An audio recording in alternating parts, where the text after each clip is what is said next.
दोस्तों टाइटल तो आपने पढ़ा होगा, रैम मैनेजर। आज का जो स्पेशल टॉपिक है वो रैम मैनेजर के ऊपर में ही है। दोस्तों हम लोग एंड्रॉयड फ़ोन यूज़ करते हैं, कोई भी स्मार्टफोन यूज़ करते हैं, लैपटॉप, पीसी, टैबलेट कुछ भी यूज़ करते हैं तो उसमें आपको शायद पता ही होगा कि उसमें रैम होता है। रैम का पूरा नाम रैंडम एक्सेस मेमोरी होता है। तो वो एक्चुअल में रैम का फंक्शन क्या होता है और आपको एंड्रॉयड फ़ोन को या कोई भी स्मार्टफोन या कोई भी गैजेट्स को वो किस तरह से यूज़ करता है, कैसे यूटिलाइज़ करता है, उसी के बारे में हम लोग इस वीडियो में बात करने वाले हैं। नमस्कार दोस्तों, मेरा नाम है सावन, आप देख रहे हैं टेक्निकल गुप्ता जी को। मेरा चैनल अभी तक सब्सक्राइब नहीं किया है तो आप हमारे चैनल पे चले जाएं। यहाँ पर आप देख सकते हैं एक रेड कलर का सब्सक्राइब का बटन होगा, इस पर आप क्लिक करके सब्सक्राइब कर सकते हैं। सब्सक्राइब करना बिल्कुल आसान है और इस तरह का रोजाना टेक वीडियो देखने के लिए आपको हमारे चैनल को सब्सक्राइब कर लेना चाहिए। बेसिकली उसका काम क्या होता है कि जो भी आपका प्रोसेसर को आप जो टास्क देते हैं, आप मान लीजिए कि आपने प्रोसेसर को बोला कि मुझे गाना प्ले करना है, 5 मिनट का गाना प्ले करना है। तो जैसे ही आप इंस्ट्रक्शन देंगे प्रोसेसर को कि गाना प्ले हो जाए, तो वो क्या होता है कि वो रैम में चला जाता है और रैम में जाके फिर वो गाना प्ले होने लगता है। आप कभी कभी गौर किए होंगे कि या अपने लैपटॉप में अगर आप कोई फाइल को सेव नहीं करते हैं, जैसे वर्ड का फाइल को लिए टाइपिंग करते हैं, उसमें सेव नहीं किया और अचानक लाइन कट जाए और यूपीएस आपका बैकअप नहीं दे, अगर कंप्यूटर आपका बंद हो जाए तो फिर ये दोबारा आप रिकवर्ड शायद वो नहीं कर पाते क्योंकि आप वो सेव नहीं किए हुए होते हैं।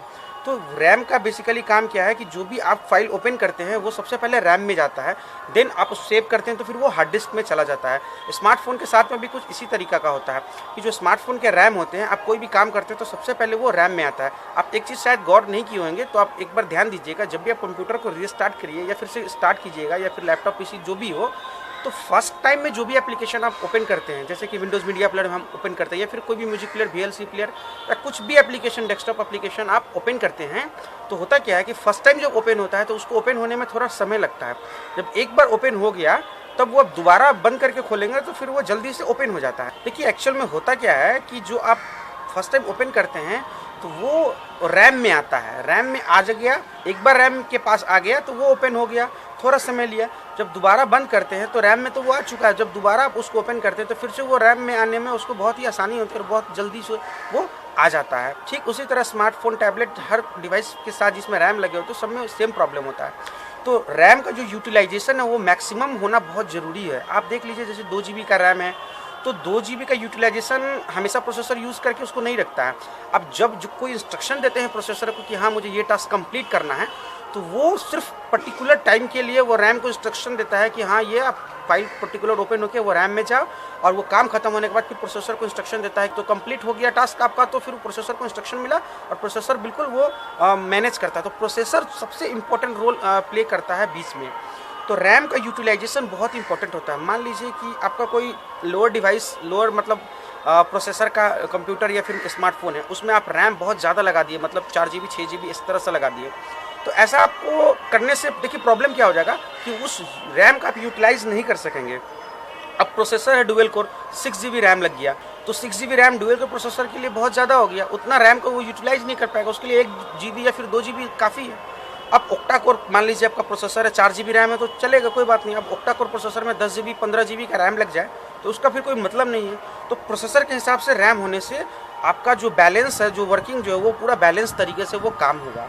आप देखते होंगे नया नया स्मार्टफोन जो आजकल लॉन्च हो रहा है, प्रोसेसर बहुत कम पावरफुल और रैम जो है 4 GB 6 GB इस तरीका से आपको दिया जा रहा है। तो ऐसे में तो फिर बोटल नेक हो गया ना, बोटल नेक का कंसेप्ट भी तो यही कहता है। तो आपका प्रोसेसर और रैम एकदम बैलेंस के हिसाब से वो होना चाहिए, ऐसा नहीं कि प्रोसेसर कम और रैम आप बहुत ज़्यादा दे दिए।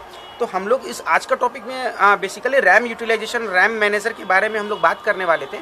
तो रैम मैनेजर जो फंक्शन है बेसिकली प्रोसेसर से ही वो सब कुछ कंट्रोलिंग होता है। अगर प्रोसेसर आपके फ़ोन में ना हो तो कुछ भी नहीं है। रैम तो जस्ट मतलब रैंडम एक्सेस मेमोरी है वो। तो मतलब आप जो टेम्पोररी कुछ भी चीज़ यूज़ करते हैं फर्स्ट टाइम ओपन करने के लिए तो वो रैम में ही करते हैं। आप रैम में जितना ज़्यादा मतलब रैम थोड़ा होगा तो आप ही सोच लीजिए ना, मैंने आपको थोड़ा देर पहले बताया कि जब भी कोई चीज़ ओपन करते हैं तो वो रैम में आता है। अगर रैम का साइज़ बिल्कुल कम हो तो ओपन होने में तो बिल्कुल और भी ज़्यादा आपको समय लगेगा, क्योंकि साइज़ भी एक कम है। साइज़ पूरा होगा तो आप जल्दी से उसको ओपन कर पाएंगे, जैसे कोई भी चीज़ क्लिक करके डेस्कटॉप एप्लीकेशन ओपन किया तो वो फट से रैम में आ जाएगा। लेकिन अगर रैम का साइज़ कम हो तो वो थोड़ा आने में समय लगता है।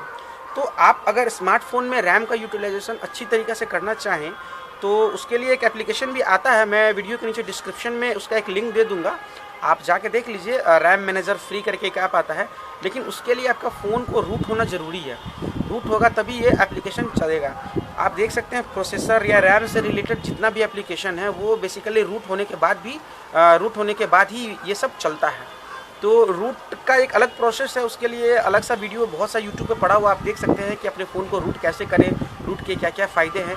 अगर आप लोग को ज़रूरत होगा तो आप कमेंट बॉक्स में लिख दीजिएगा, मैं उसके लिए भी एक स्पेशल वीडियो आप लोग के लिए बना दूंगा कि कोई भी फ़ोन को रूट कैसे करें, रूट करने से क्या फ़ायदे क्या नुकसान है। तो और बेसिकली कुछ नहीं है, वो एडमिनिस्ट्रेटर मोड में चला जाता है। अब विंडोज़ में आप यूज़ करते हैं, लैपटॉप कंप्यूटर कुछ भी यूज़ करते हैं तो एक यूज़र अकाउंट होता है, एक एडमिनिस्ट्रेटर अकाउंट होता है।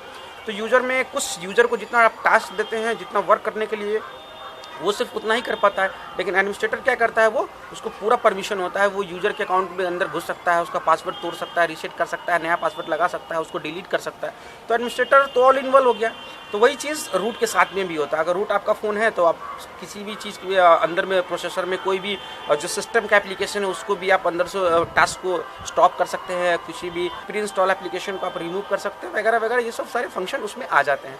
तो बेसिकली रूट का ज़्यादा मतलब मैं आपको बताऊँ कि रूट अगर आपको बहुत ज़रूरत है तभी कीजिए, किसी खास पर्टिकुलर एप्लीकेशन जो कि आपके बहुत फ़ायदेमंद है तभी आप रूट कीजिए, नहीं तो रूट करने के उतना फ़ोन की कोई आवश्यकता नहीं पड़ती है। तो उम्मीद करते हैं कि रैम मैनेजर के बारे में मैंने जो थोड़ा सा बताया है कि रैम बेसिकली कैसे यूज़ होता है, कैसे यूटिलाइजेशन होता है, तो उसका जितना ज़्यादा से ज़्यादा मैक्सिमम यूटिलाइजेशन हो, स्मार्टफोन आपका फास्ट और बढ़िया से यूज़ कर पाएगा। ये सब डिपेंड करता है प्रोसेसर के ऊपर। उम्मीद करते हैं कि ये वीडियो को पसंद आएगा। वीडियो पसंद आया तो टेक्निकल गुप्ता पेज को सब्सक्राइब कीजिए, इस वीडियो को लाइक कीजिए। आपका वीडियो देखने के लिए बहुत बहुत धन्यवाद। आपका दिन शुभ हो।